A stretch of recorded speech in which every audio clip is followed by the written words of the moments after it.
Uma das coisas que faz o tutor não confiar na abordagem emergencial do pet dele é quando o veterinário fala de uma forma empírica. Ai, é grave, eu acho que vai melhorar, eu não sei se está melhorando e etc. Ele gosta de ter informação mais precisa e para isso a gente tem que ter conhecimento científico para poder fornecer um prognóstico que tenha validação científica. Validação por estudo científico, medicina baseada em evidência. E é sobre isso que eu vou falar agora, no caso do edema pulmonar cardiogênico, que é uma das emergências cardiorrespiratórias mais graves e mais recorrentes que a gente tem na rotina. Mas antes de entrar, eu vou pedir para você curtir esse vídeo para o YouTube entregar para mais pessoas e outros veterinários também ficarem antenados a isso, para você compartilhar com outros colegas que ficam lá no plantão, porque eles vão ficar muito gratos a você, porque você sabe que aqui tem didática, tem ciência, tem tudo. E também, se você não tiver inscrito no canal, clique e se inscreve, porque assim o YouTube te avisa se você clicar nas notificações para te avisar cada vez que eu postar conteúdo relevante, de valor, que vai te ajudar na sua prática, no dia a dia, para você já ver resultado. Então vem comigo para a nossa mesa de desenho, que eu já deixei preparado aqui. Eu estou falando do quê? Como é que você vai ajudar a prognosticar esse paciente? Como é que você vai explicar para o tutor? Olha, funcionou, não funcionou, está melhorando, não está melhorando, as chances são essas ou aquelas. Antes disso, eu quero entrar rapidamente, para não ser muito chato, na bioquímica importante. Você sabe que a célula precisa da glicose e do oxigênio para produzir o ATP, que é o que gera energia. Como é que isso acontece? A glicose entra na célula, ela vai entrar na via glicolítica, da quebra da glicose, então vamos colocar via glicolítica e vai se transformar em piruvato.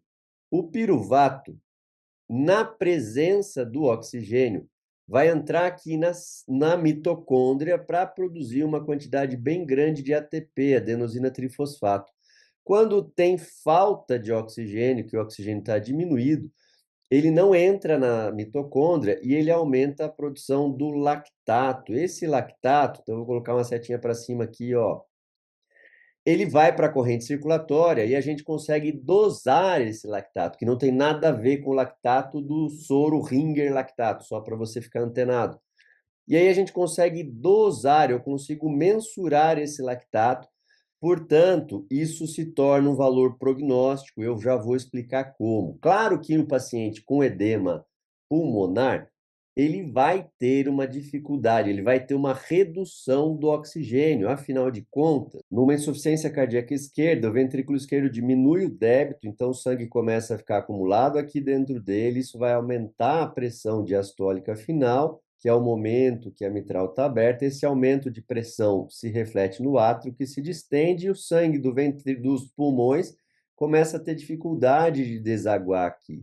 Então, eu vou ter o extravasamento de líquido, de plasma, primeiro no interstício, que é o edema intersticial, depois no alvéolo, que é o edema alveolar. Então, o oxigênio que está sendo absorvido na inspiração agora tem uma barreira física, ele não consegue se difundir tanto para o sangue.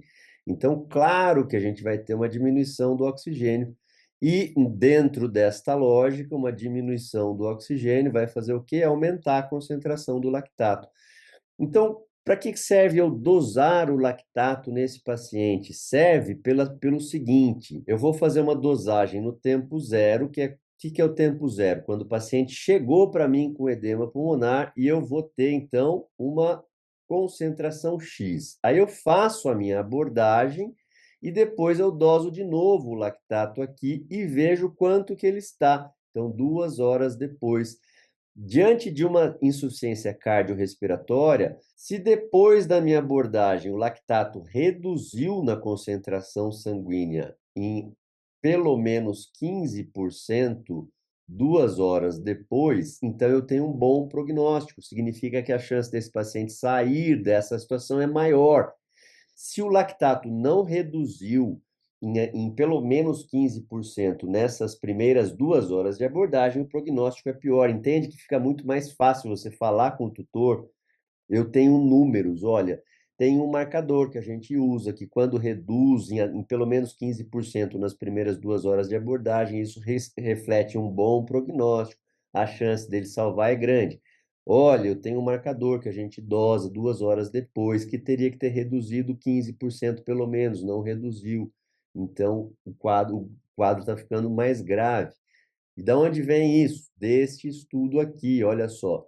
O clearance, o que que é o clearance? É justamente esta lavagem do lactato nas primeiras 2 horas, olha só, demonstra um desfecho negativo em pacientes com insuficiência cardiorrespiratória, ou seja, isso está aqui neste estudo.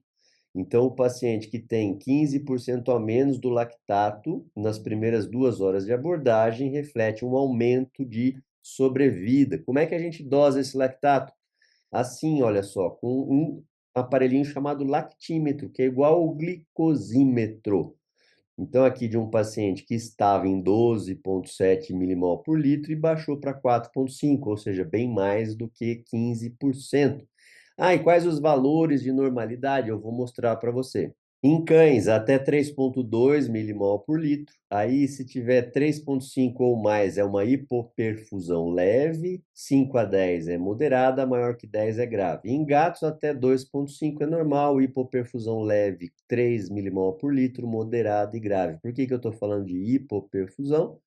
Porque isso está me mostrando o quanto de oxigênio está chegando até as células. Então, dosar o lactato me dá um valor prognóstico importante nesse paciente, já que eu tenho um número para informar o tutor. Mas não é simplesmente dosar o lactato, é ver como ele se comporta desde o início até 2 horas depois da abordagem. Por que 2 horas? Porque foi o que o estudo conseguiu mostrar. 2 horas depois aconteceu isso. Claro que tem que tomar alguns cuidados, então, de onde eu doso esse lactato? O ideal seria da circulação central, mas na rotina a gente aceita que seja feito de uma veia periférica.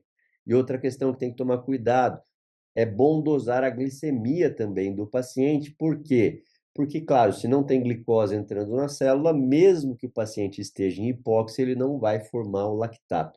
Se você gostou dessa dica, já curte e compartilha esse vídeo. E eu vou convidar você também a clicar no link abaixo e se inscrever no meu grupo de WhatsApp. Que grupo é esse? É um grupo de espera para os meus cursos de cardiologia hemodinâmica, todos didáticos e desenhados dessa forma. No momento não tem nenhum curso aberto, mas se você estiver na lista de espera, isso garante que você tenha a oportunidade de se inscrever antes, porque a demanda é muito grande e muitas vezes acaba que eu tenho que encerrar as vendas do curso antes de todo mundo conseguir se inscrever. Se você estiver nesse grupo, você já recebe antecipadamente e tem a oportunidade de se inscrever antes. Então, não demora, clica, se inscreve, porque vale muito a pena. Fica com Deus, Deus te abençoe e até o próximo vídeo.